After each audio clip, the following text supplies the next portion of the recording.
Assalamualaikum warahmatullahi wabarakatuh. Perkenalkan nama saya Muhammad Zainal Abidin. Saya dari kelas TFKJ 1A, 1A akan menjelaskan tentang modul jaringan komputer pertemuan 10 sampai 17. Yang pertama yaitu ada jaringan nirkabel pertemuan 10 sampai 11. Pengertian jaringan nirkabel. Jaringan nirkabel adalah teknologi yang dapat menghubungkan dua perangkat atau lebih untuk berkomunikasi dengan satu sama lain tanpa harus menggunakan kabel dalam transmisi data. Jaringan nirkabel dinilai membantu memudahkan dan membuat transmisi data lebih efisien. Jaringan nirkabel atau wireless menggunakan gelombang elektromagnetik magnetik seperti mikro, radio, hingga infrared untuk proses pengiriman data antar perangkat. Contoh perangkat yang memakai jaringan nirkabel yaitu smartphone, wifi, radio, televisi, dan lain-lain.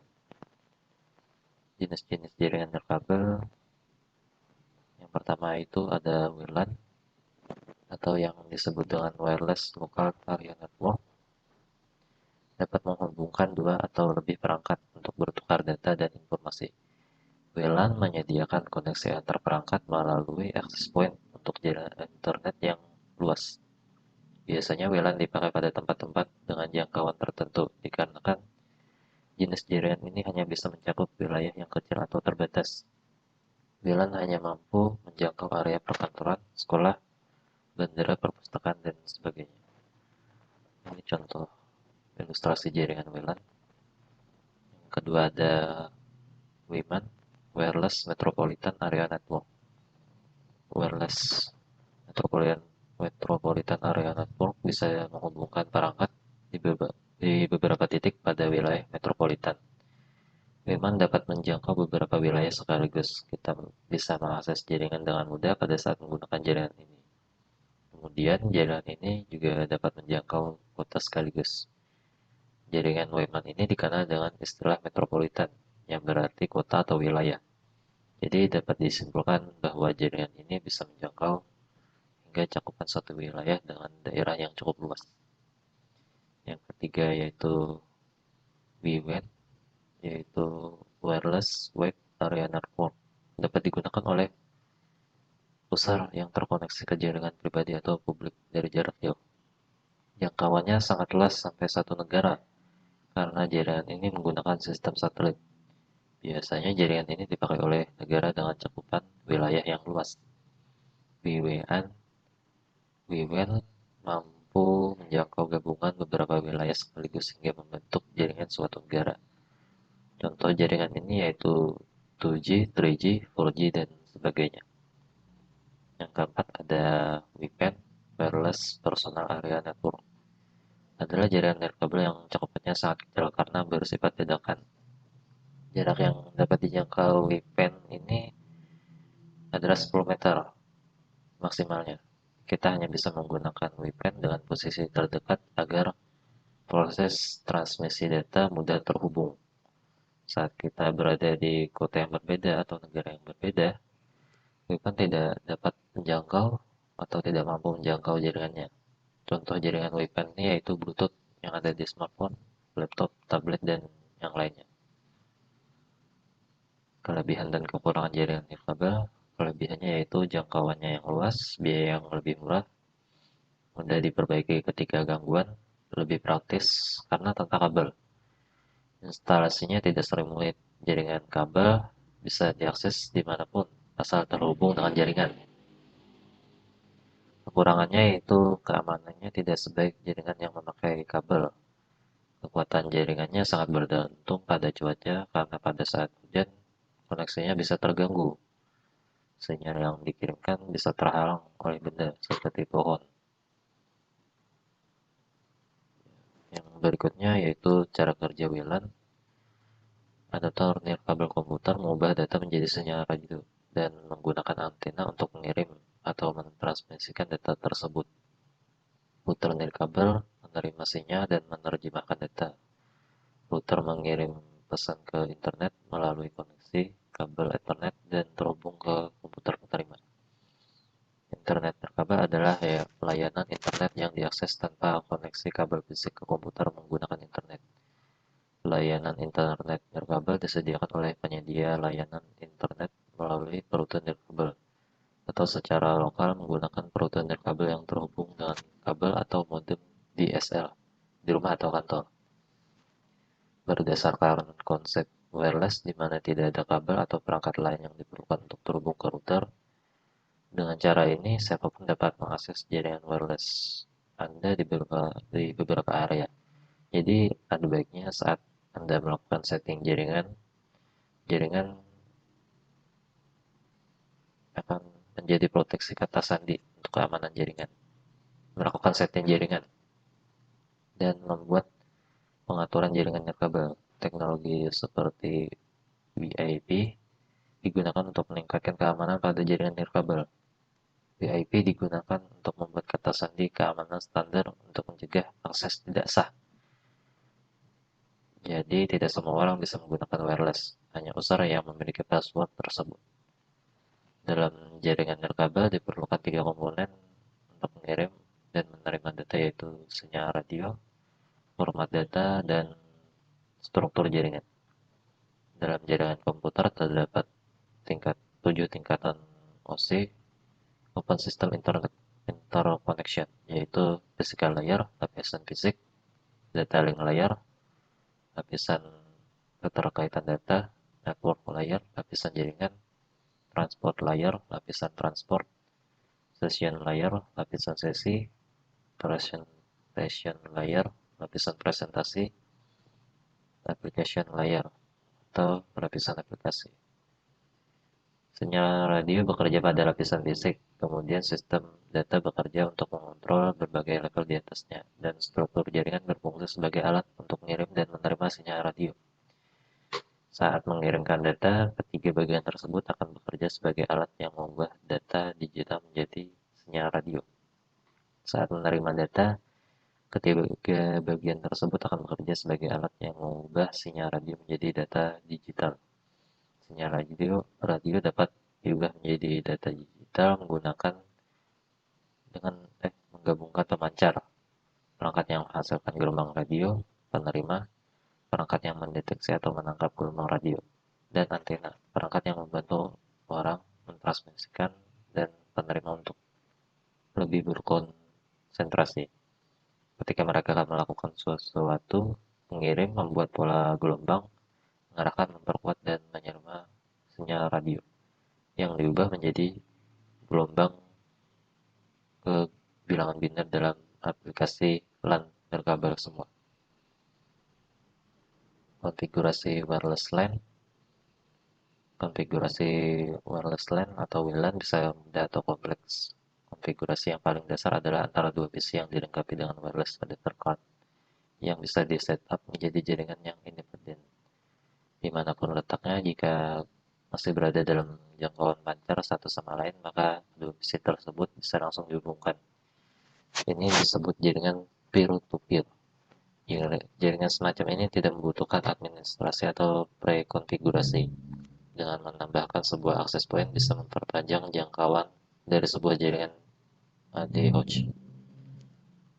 Karena akses point tersebut terhubung pada jaringan kabel, setiap klien bisa melakukan akses ke server atau klien lain. Setiap akses point bisa mengakomodasi banyak klien tergantung dari jumlah perangkat transmisi yang terhubung. Pada umumnya 15-10 klien device. Akses point memiliki jarak yang terbatas 500 kaki indoor, yaitu di dalam ruangan, dan 100.000 kaki outdoors, itu di luar ruangan. Dalam ruangan yang sangat luas seperti gedung atau kampus, maka akan lebih disarankan menggunakan lay dari akses point. Penempatan akses point yang sesuai didapatkan melalui semacam site survey. Tujuannya untuk mencakupi semua area dengan overlapping coverage cells, sehingga klien dapat menggunakan PC-nya di semua area yang ada secara mobile, tanpa harus kehilangan kontak dengan jaringan. Kemampuan klien untuk berpindah di antara cluster access point disebut roaming.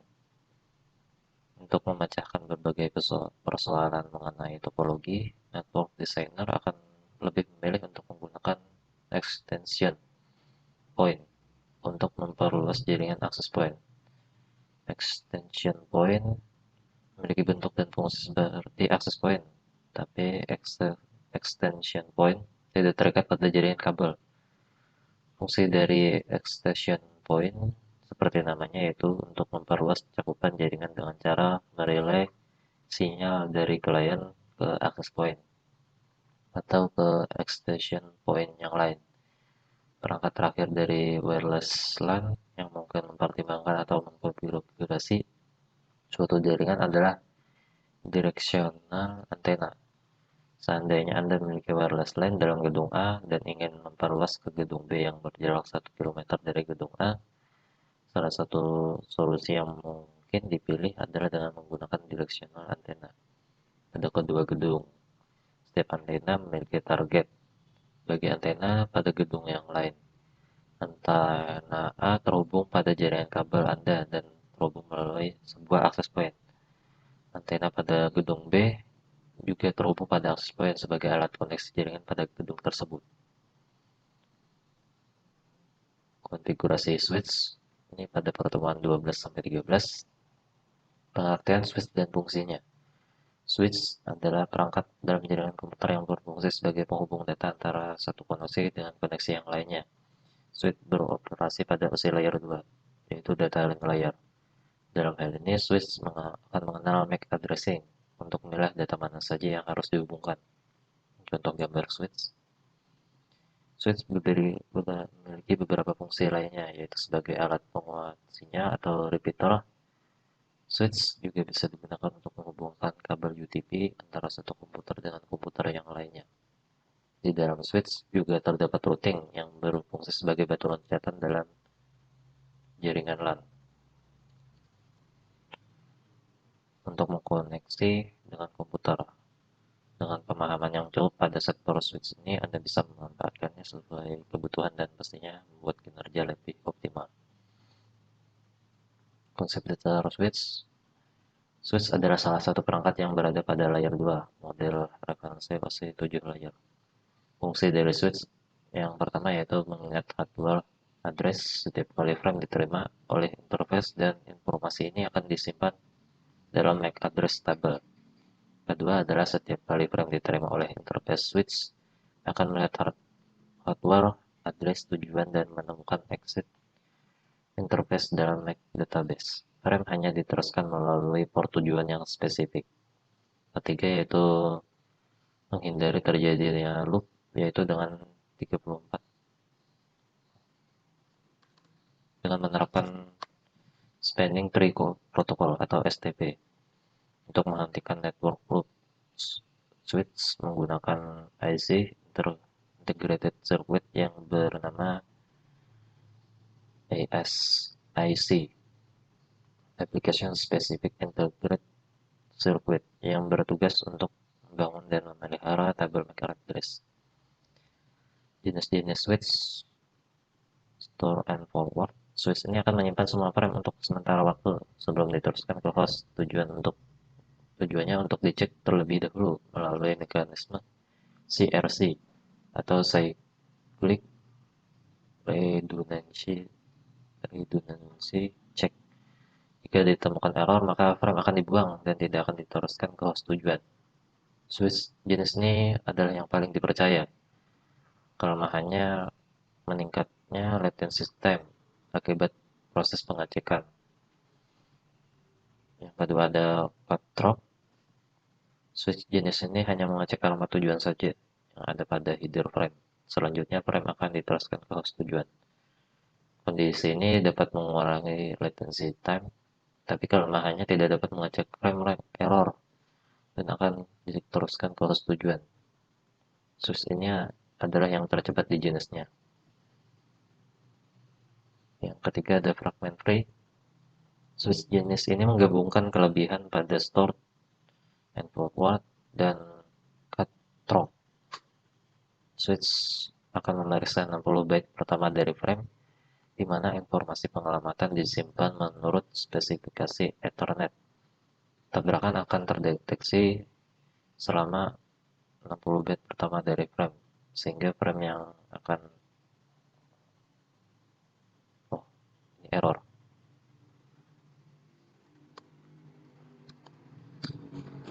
sehingga frame yang berada dalam kesalahan karena tabrakan tidak akan karena error tidak akan diteruskan. Dengan cara ini, frame akan selalu mencapai tujuan yang dimaksud, pemeriksaan kesalahan dari data yang sebenarnya dalam paket tersisa untuk perangkat akhir. Tiga fungsi utama switch yaitu address learning, mempelajari alamat. Address learning ini berkaitan dengan bagaimana switch dapat mendapatkan MAC address dari perangkat yang terkoneksi dengan dirinya. Ketika paket frame sampai pada switch, ia akan mempelajari MAC address pengirim dan memastikan alamat penerima paket tersebut. Yang kedua yaitu meneruskan atau menyaring data frame, forward atau filtering. Forwarding di sini merupakan suatu proses meneruskan paket dari salah satu port menuju port yang menjadi tujuan paket tersebut ketika salah satu host yang terhubung dengan salah satu port pada switch mengirimkan data frame, maka switch akan melakukan pengecekan pada MAC address table. Yang dicek oleh switch ialah terdapat pada port berapa MAC address dari tujuan data frame. Apabila MAC address yang menjadi tujuan paket tersebut terdapat pada port kedua, maka paket tersebut hanya diteruskan ke port 2 saja. Ini salah satu kelebihan switch, yaitu tidak perlu meneruskan frame tersebut secara broadcast atau menyeluruh, seperti router. Looping avoidance, hindari looping, switch mampu mencegah terjadinya looping. Data hanya berputar-putar pada port switch. Ketika data yang diterima tidak diketahui tujuannya, data yang diterima dapat diteruskan ke alamat tujuan dengan cara memblok salah satu port yang terhubung dengan perangkat lainnya.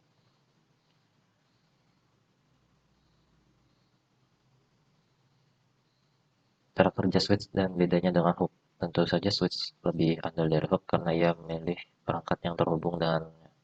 Jadi switch tahu mana informasi itu berasal dan dari mana mendapatkannya.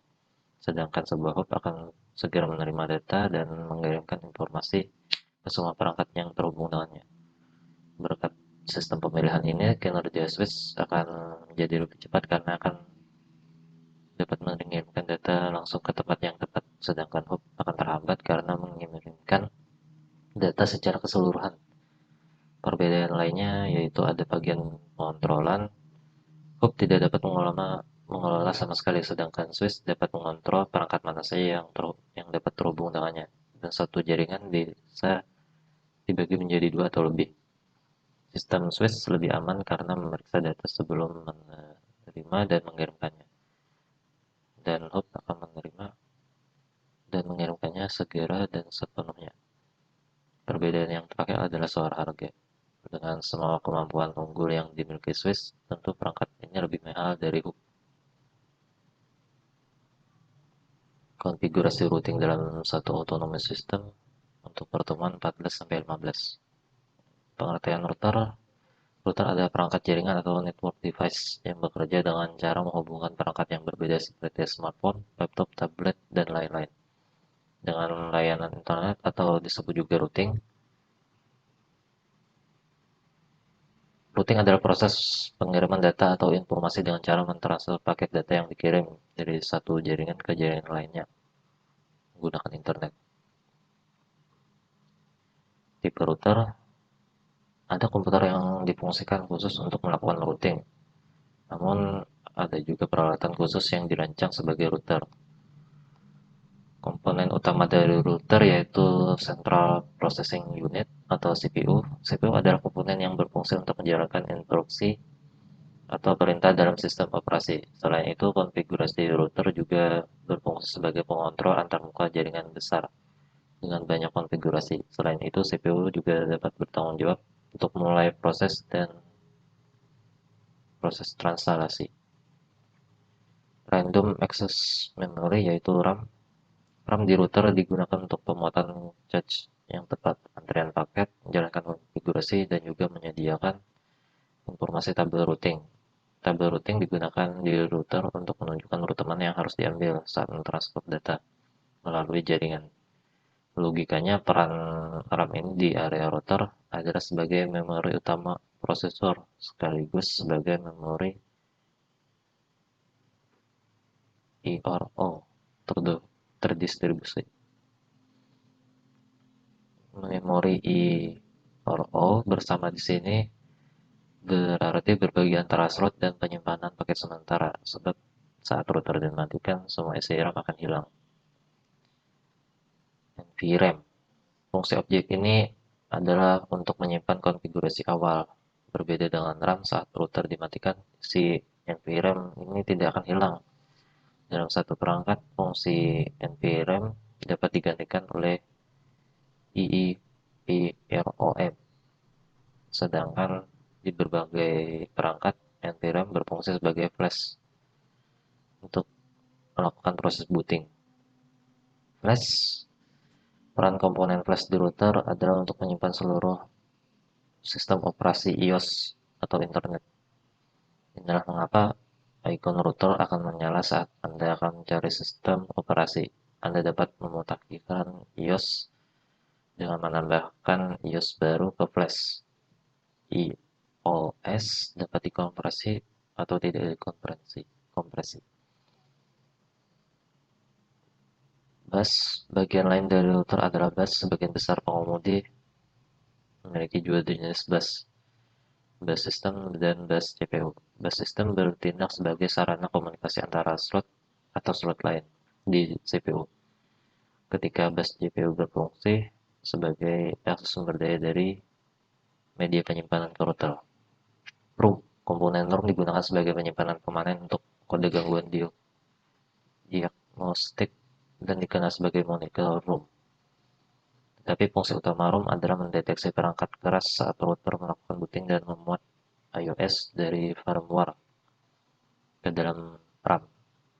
Pada beberapa driver, ROM berfungsi sebagai sumber alternatif untuk booting dan dapat ditingkatkan dengan melepas chip dari soket.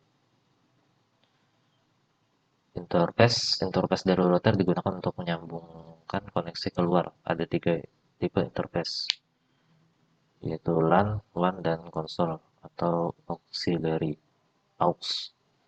Interface LAN biasanya satu atau beberapa tipe Ethernet atau token ring yang berbeda-beda. Tiap-tiap interface memiliki chip controller dan yang berfungsi untuk menyambungkan sistem ke media. Interface LAN biasanya berupa fixed konfigurasi atau modular. Yang terakhir ada power supply. Power supply digunakan sebagai sumber daya untuk mengoperasikan komponen di dalam router. Beberapa router kemungkinan memiliki lebih dari satu power supply. Ya, yaitu ada algoritma routing. Routing adalah proses di mana suatu router memforward paket data dari satu network ke network yang lain atau yang dituju.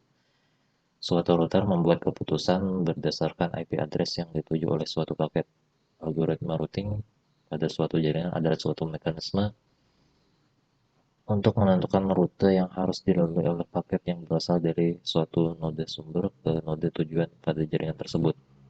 Tujuan utama dari algoritma routing adalah memilih rute yang menghubungkan node awal dengan node akhir dengan total delay setiap paket paling minimal. Selanjutnya yaitu ada routing table. Router bertugas menyimpan routing table untuk bisa melakukan routing paket.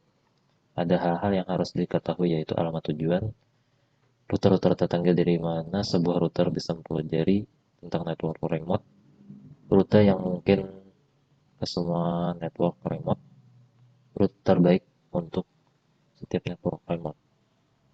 Jenis konfigurasi routing, ada routing statis. Routing statis terjadi jika admin secara manual menambahkan rute-rute di routing table dari setiap router. Biasanya routing statis ini dipakai untuk skala kecil seperti ruangan kelas. Routing dinamis atau routing dynamic adalah ketika routing protokol digunakan untuk menemukan network atau dan melakukan update routing table pada router. Dan ini lebih mudah daripada menggunakan routing statis dan default. Yang membedakan dalam hal-hal proses-proses di CPU router dan penggunaan bandwidth dari link jaringan. Biasanya routing dynamic ini dipakai untuk skala besar seperti pada perusahaan-perusahaan. Routing dynamic ini routing yang secara otomatis. Jadi kita melakukan routing pada satu network device, tapi semuanya mendapatkan IP, dan IP itu berbeda-beda. Lalu ada konfigurasi routing antar autonomous system. Pengertian autonomous system. Autonomous system atau AS adalah kumpulan dari jaringan dalam satu administrasi atau kebijakan yang sama. Biasanya mengacu pada satu institusi yaitu Telkom, Indosat, XL, dan lain-lain. Autonomous system diperlukan bila suatu jaringan terhubung lebih dari satu autonomous system yang memiliki kewajiban routing yang berbeda. Autonomous System Number atau ASN. Autonomous System memiliki identifier untuk dapat bertukar informasi dengan autonomous system yang lain berupa nomor yang disebut dengan Autonomous System Number.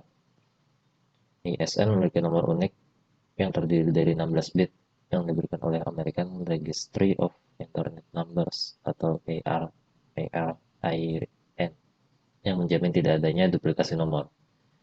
ISN mulai dari 1 sampai 65,535. ISN 64,512 sampai 65,535 biasanya dipakai untuk keperluan privat. Selanjutnya yaitu Border Gateway Protocol atau BGP. Border Gateway Protocol merupakan routing protokol yang berfungsi untuk mempertukarkan informasi antar autonomous system. BGP merupakan protokol routing yang memanfaatkan protokol TCP untuk pertukaran informasi antar router, mendukung classless inter-domain routing atau CIDR. Banyak digunakan pada backbone internet. BGP yang digunakan sekarang adalah versi 4. BGP speaker adalah router border yang bertukar informasi BGP. BGP speaker itu disebut peer. Selanjutnya melakukan restore dan backup data pada pertemuan 17.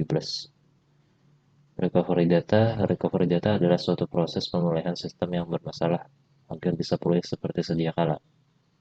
Recovery pada komputer dilakukan akibat adanya serangan virus yang menyerang sistem komputer dan menimbulkan kerusakan yang cukup parah. Recovery data sangat tepat dipakai bagi Anda yang tidak memiliki aplikasi antivirus pada sistem komputer. Melakukan proses recovery data ini dijamin sangat efektif dalam mengembalikan sistem yang error bahkan yang terjangkit virus karena tidak dapat ditangani antivirus. Recovery data juga dapat memulihkan berbagai data yang ada di media penyimpanan seperti hard disk, flash disk, memory card, memori digital, dan lain-lainnya. Backup data adalah sebuah proses menyalin data fisik atau file ke penyimpanan sekunder seperti flash disk, hard disk eksternal, sistem cloud, atau media lainnya. Hal ini mengantisipasi apabila data primer mengalami kerusakan atau hilang. Selanjutnya ada restore data. Definisi restore data yang diperlukan jika dijelaskan dalam bahasa Indonesia. Restore adalah pemulihan. Oleh karena itu, pemulihan data berarti tindakan yang mengembalikan data atau file yang dihapus ke tempatnya. Proses ini hanya bisa dilakukan jika file yang dihapus masih ada di recycle bin. Ada dua jenis pemulihan data, yaitu sistem restore dan sistem image backup. Fitur sistem restore memulihkan sistem yang bermasalah. Dengan kata lain, ini memulihkan pengaturan perangkat lunak yang diinstal dan aplikasi sistem pada sistem komputer tanpa mempengaruhi data pribadi di dalamnya. Sedangkan sistem image backup untuk memulihkan seluruh sistem aplikasi bersama dengan file pribadi dengan cakupan yang lebih luas. Perbedaan backup, restore, dan recovery. Sebelumnya juga telah disinggung bahwa recovery ini hampir sama dengan backup dan restore. Ketiga aktivitas tersebut memang saling berkaitan, namun pada nyatanya memiliki pengertian yang berbeda. Backup data sendiri adalah tindakan pencegahan yang dilakukan untuk menjaga-jaga apabila data mengalami kerusakan atau hilang. Jadi proses backup dilakukan sebelum terjadinya adanya kerusakan atau kehilangan. Sedangkan proses restore adalah kegiatan yang memulihkan data yang tidak sengaja kita hapus. Biasanya data yang terhapus akan secara otomatis tersimpan di recycle bin. Proses restore dapat Anda lakukan dengan mudah, yaitu dengan membuka halaman recycle bin dan melakukan restore. Jadi proses restore hanya dapat Anda lakukan apabila data terhapus masih ada di halaman recycle bin. Untuk recovery data, cara kerjanya hampir mirip dengan proses restore data, di mana recovery ini adalah proses memulihkan data, namun proses recovery tidak hanya terpaku pada data saja, karena dapat memulihkan suatu sistem. Uniknya, proses recovery data juga dapat Anda lakukan walaupun data-data yang sudah hilang atau tidak ada di dalam recycle bin. Mungkin itu saja yang bisa saya sampaikan. Saya mohon maaf apabila ada terjadi kesalahan dan kekurangan saat saya menyampaikan. Terima kasih. Wassalamualaikum warahmatullahi wabarakatuh.